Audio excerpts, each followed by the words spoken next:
difference of native speaker norms? That's a question for TEFLologists. Is it better to focus on form or to focus on forms? That's a question for TEFLologists. If you use a textbook, is your classroom authentic, or should your approach be more learner-centric, from feedback to learner autonomy? We'll discuss it all on TEFLology. Welcome back to the TEFLology Podcast, a podcast all about teaching English as a foreign language and related matters. Today we're pleased to bring you an interview with Dr Rasha Halat. Racha has worked in the field of education for over 20 years, including 16 years of training future TEFL teachers at university level. She was the chairperson of the Education Department at the Lebanese International University and is currently teaching at the Lebanese University. Racha is also a certified regional trainer of teachers and has worked in a variety of teacher training programs regionally, nationally, and internationally. Her roles include serving as a senior consultant on curriculum development for world learning and designing and developing teacher training modules focused on online learning. Matthew spoke to Racha back in September of 2020, discussing topics including teacher training and reflective practice. Their conversation was recorded online remotely with Zencastr. As such, we apologise for any audio issues that there may be. We hope you enjoy the interview.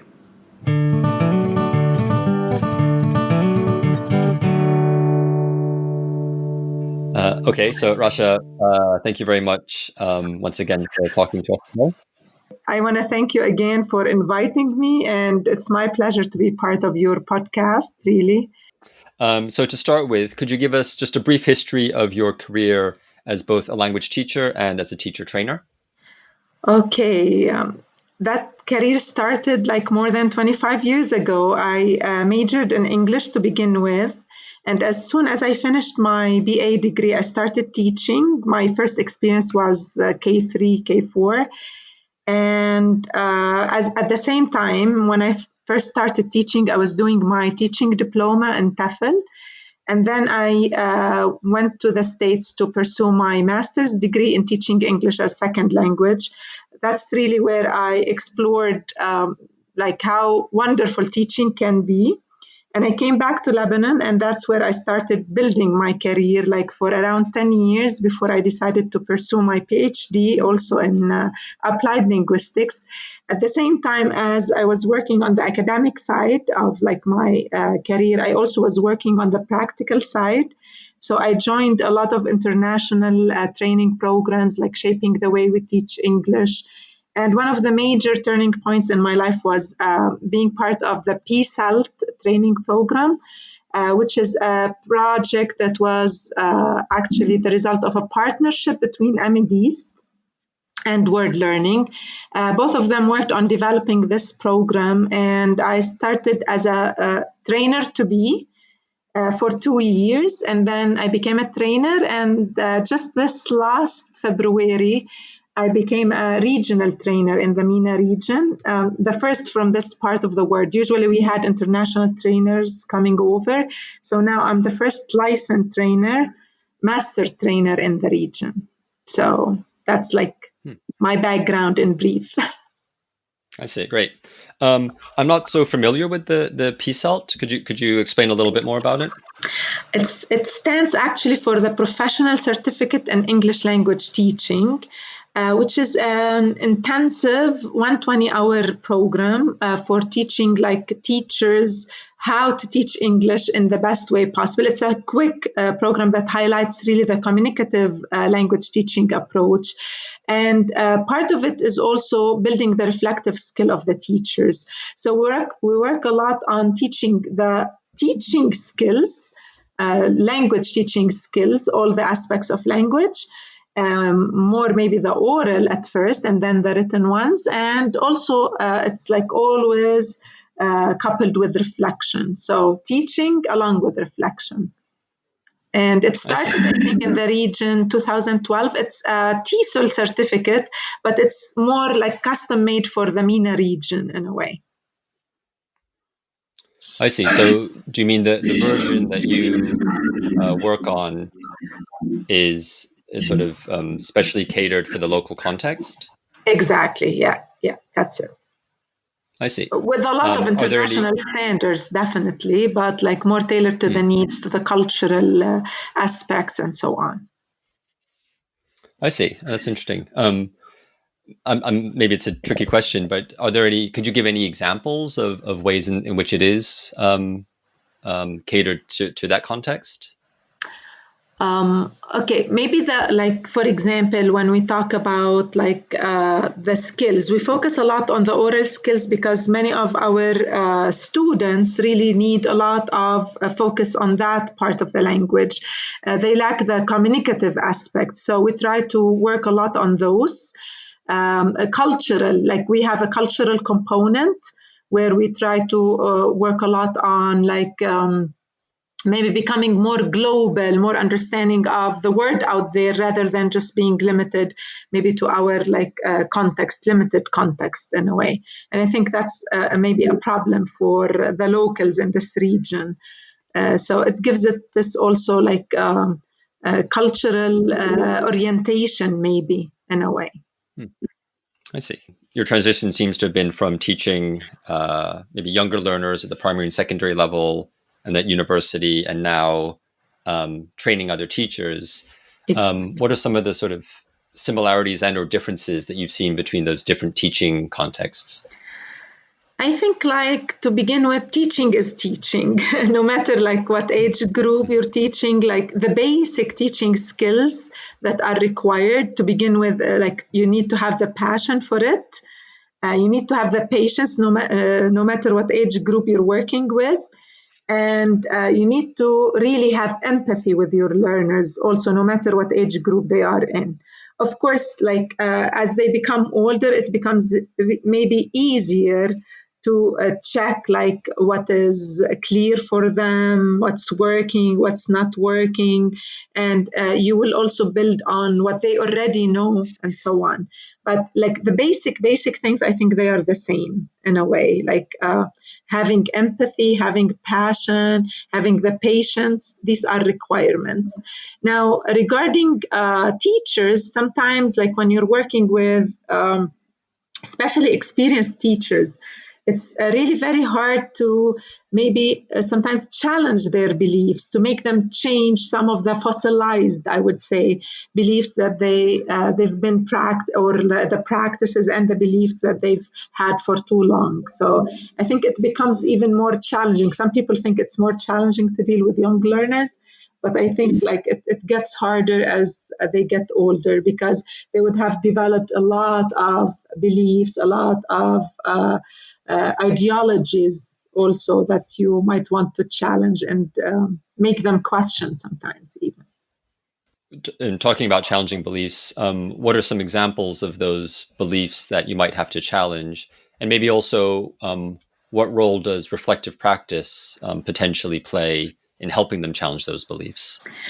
Well, I think the major belief we have to challenge is questioning what we're doing in the classroom. I think many teachers, even though they think they give a lot of lip service to the idea of student-centered classroom and so on, but in reality, it's not really about the students. What they're doing is more the teacher-centered. Again, especially in a language classroom, we really need to work on having it student-centered, where the students get the chance to practice, to use the language, to explore, to experiment with. And I think going back to PCELT, that's one of the main things about PCELT. It's based on the experiential learning idea. So the learners need to experience what they're doing. And many times when the teacher is absorbed in the teacher-centered classroom, it would be very hard to give the students the space they need. And through reflective practice, we're actually getting the teachers to see how teacher-centered their classes are. We try to take a lot of observation notes that are based on description. And when they get to see the description of what was going on, how much like they said versus how much the students were able to say, they will get surprised sometimes. I had many trainees before who were like totally shocked. Oh, I don't think so. And then when you have it like counted minute by minute, I'm very good at taking observation notes. And like I would say, at this minute, you said this, at this minute. And then they would look and add up the time. They would find out like maybe 10 minutes was my talk versus 2 minutes for 10 student talk. So it's really surprising and shocking, and at the same time, an eye opener. And without the ability to reflect on that, they won't be able to improve or learn or relearn new things that they had already learned before, but they haven't practiced maybe. I see. Thanks. I've read that you've done some research involving observing lessons of some of your former trainees, some of the teachers that you trained.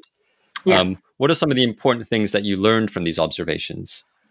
That was actually an interesting part of what I did. Following PCELT, which is supposed to be 120 hours of like intensive training.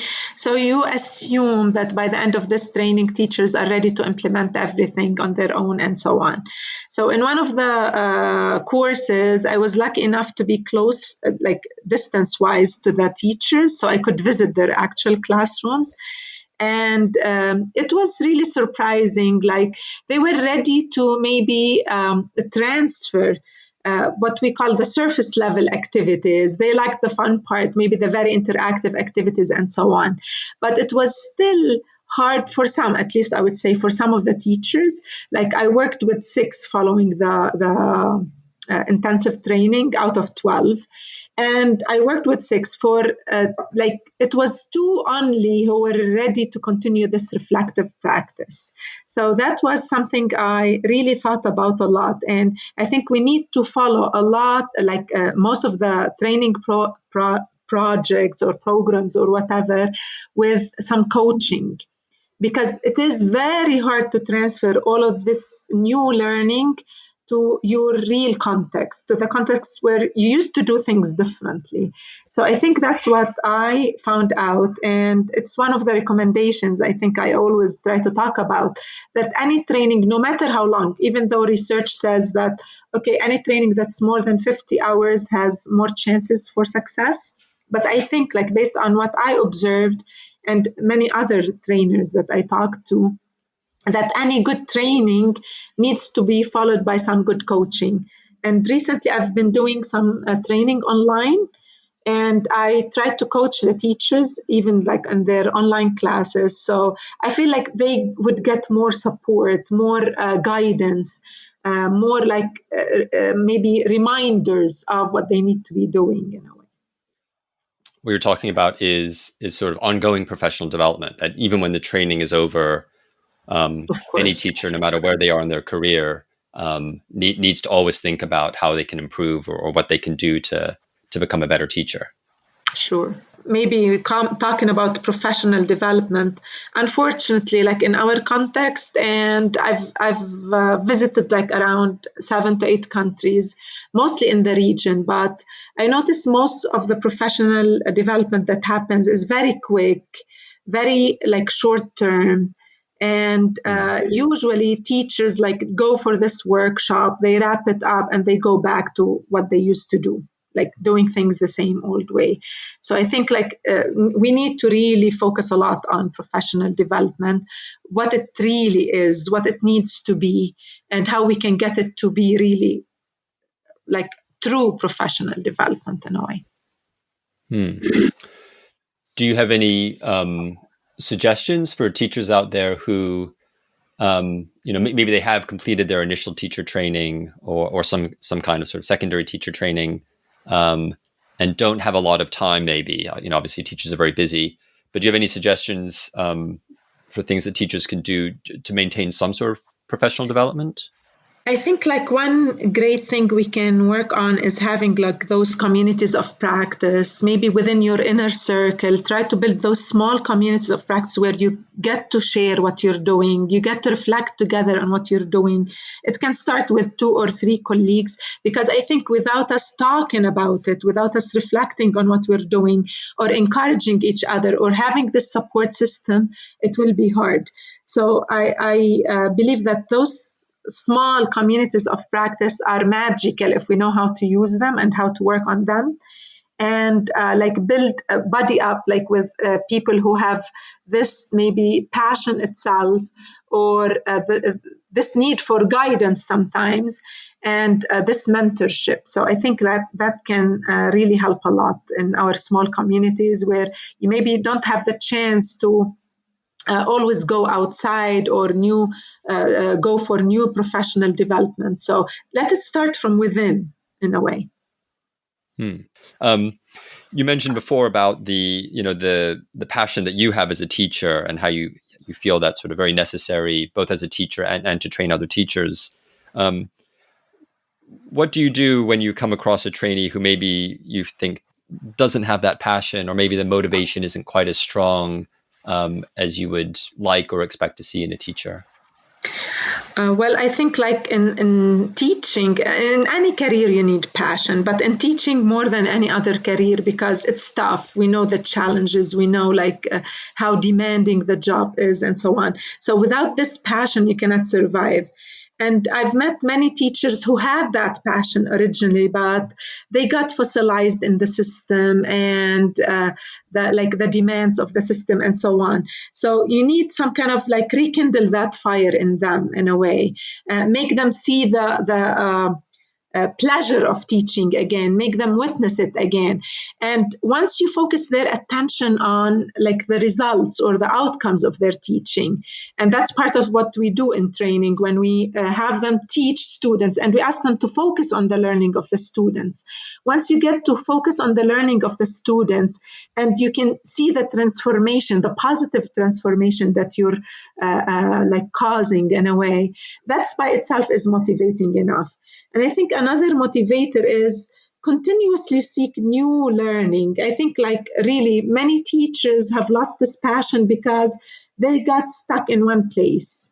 They continue to do things in the same old way. So I think we need to get them to explore new ways, to like give themselves the chance to find what they really like and try it out and discover new hidden treasures within them that they were never aware of in a way. So I think that's one good way to do it. Yeah. You've mentioned that one of your teaching beliefs is taking maybe a more humanistic approach. What are some practical ways that this influences your teaching practice? Well, I've always like believed in the humanistic approach, and I think like without looking at the human in our students, whether they're young learners or adults, again, because I teach all age groups, without seeing them first as the people they are, we want to be able to reach their minds. So I believe you need to reach the heart before you're able to reach the mind, and building good relations with them, trying to meet them halfway through, trying to see their backgrounds, where they're coming from. Especially I live in a context where really we have a lot of problems. Like we always have problems, security problems, financial problems, social problems, and so on. So like without getting to see the students as people, as humans, with all of these issues that they bring with them, and trying to show them how education can really help them solve many of these problems, you'll not be able to help them succeed. So I think like really we need to see the human first, and then we can get to see the learner in a way. And it has always worked, really. I feel like one thing that has helped me succeed personally is having good relations with my students, even after they graduate, even after they start pursuing their careers. I try to keep that relation going in a way. And it helps me and it helps them.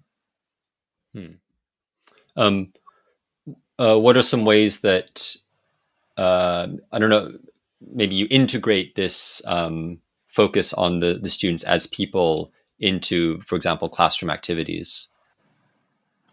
Well, I try anything I'm teaching, really, like whether it's an education course or it's a language course or whatever. I always try to relate it to their lives, like start from where they are. And one thing that I always try to do is highlight what's like the value of this for you.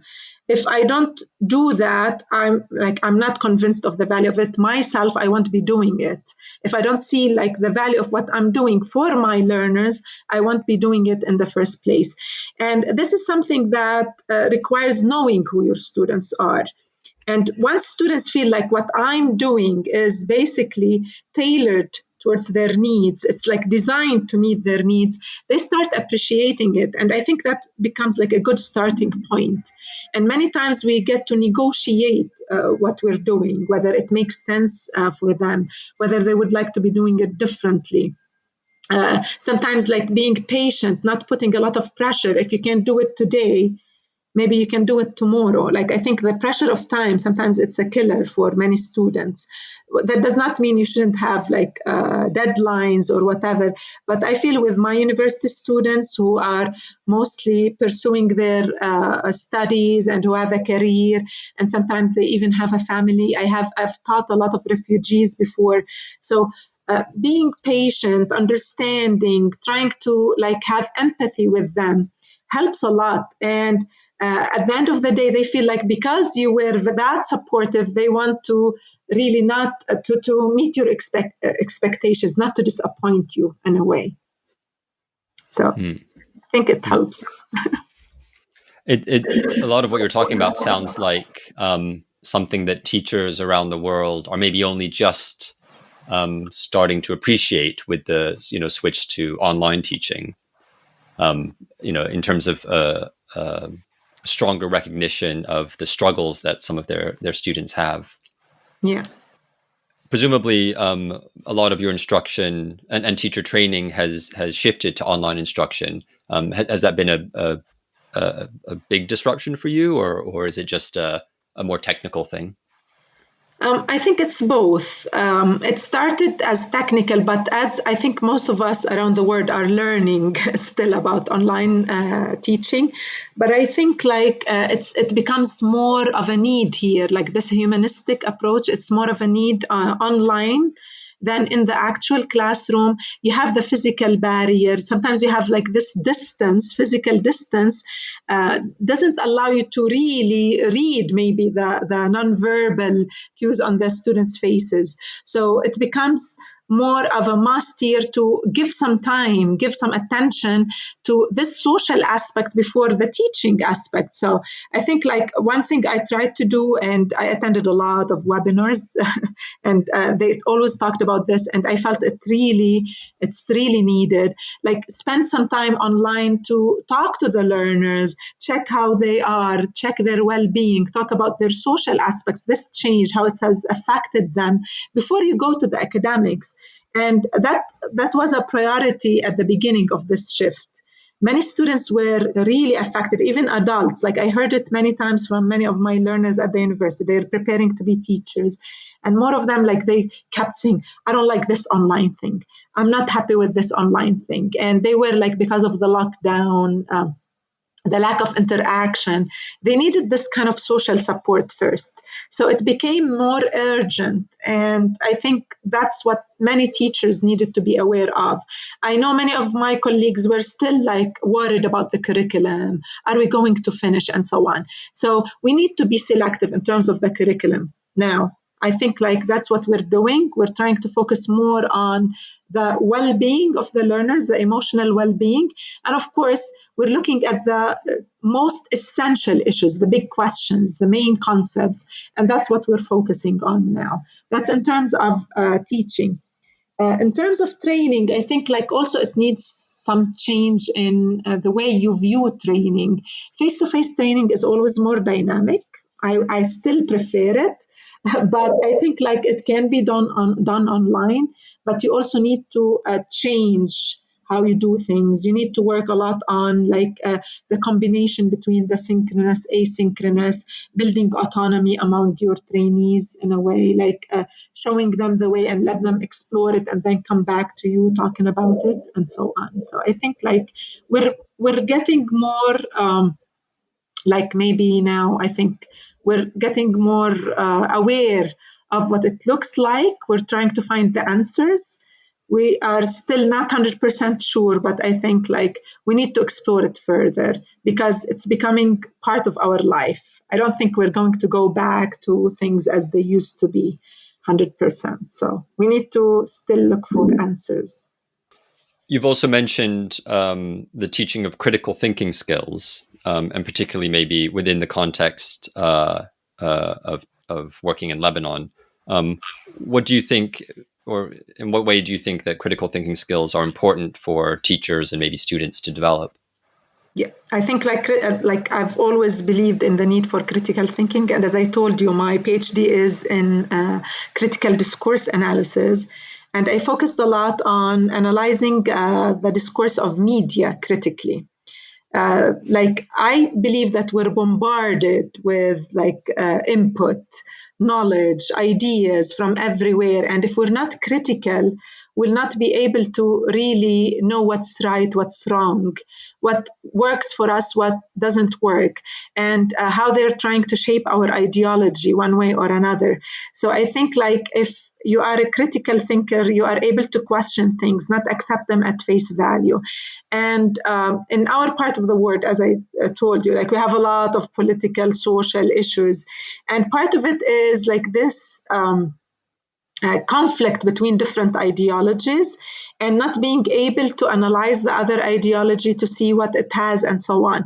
So being able to look critically at things would allow you to decide what works for you, what does not work. But at the same time, if I don't agree with you, that does not mean we have to be enemies. We have to be maybe fighting one way or another.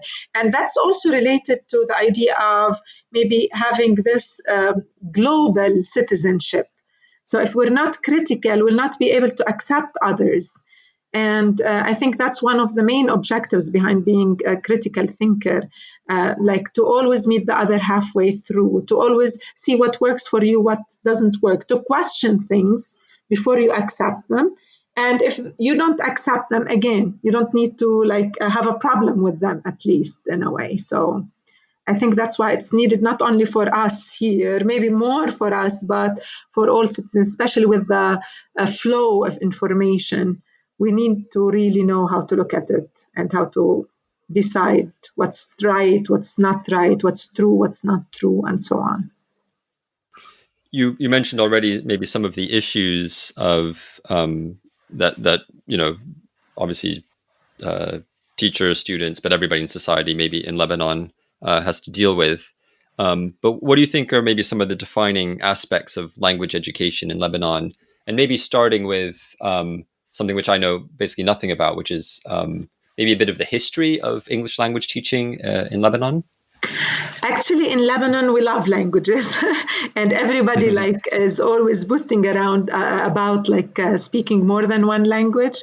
Many Lebanese are trilingual. Actually, they speak French along with English and Arabic. So it's related to the history. We were colonized for a long while by the French. And that's why it was the first foreign language that was taught was French. And, with the globalization and English, it became the second language now. It's becoming the first foreign language in Lebanon. And French is the second. It depends also on the region where you are in Lebanon. So that's one interesting thing. The other interesting thing is that we start teaching a second language KG1. So kids get to start learning the second language along with their native language and intensively. So you'd have 5 hours of instruction in Arabic and 5 hours of instruction in English. And they also now are moving towards CLIL, like where everything else is taught in English other than civics and history, like sciences, math, everything is taught in the foreign language, whether that is French or English. But most of the French schools are also adding English as the second foreign language, and most students are becoming proficient in them equally. That does not mean all speakers are very good in English. We have many problems still to deal with. I think we need to work more on communicative language teaching. Many of our students sometimes are better in writing than in speaking. So they start working on the written skills much earlier, and we work a lot on academic language rather than communicative language. So that's another interesting thing, though. We start with the academics before the communicative. So I think we need to revisit, and there's always talk about changing the curriculum and redesigning it. So maybe that's something they would be working on. And we have a lot of international schools that might help also in acquiring the second language. I see. Great. Okay. Thank you very much. That was very educational for me. And it was great to hear your perspective. So I think we'll finish there. But Rasha Halat, thank you again for talking to us.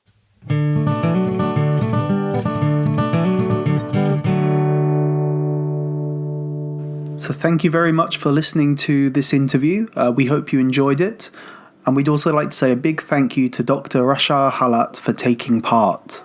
If you'd like to get in contact with us, you can send us an email at TEFLology@gmail.com. You can follow us and contact us on Twitter at TEFLology. We also have a Facebook page and a YouTube channel. And we have a website, TEFLology-podcast.com, and it's there where you can find all of our previous episodes.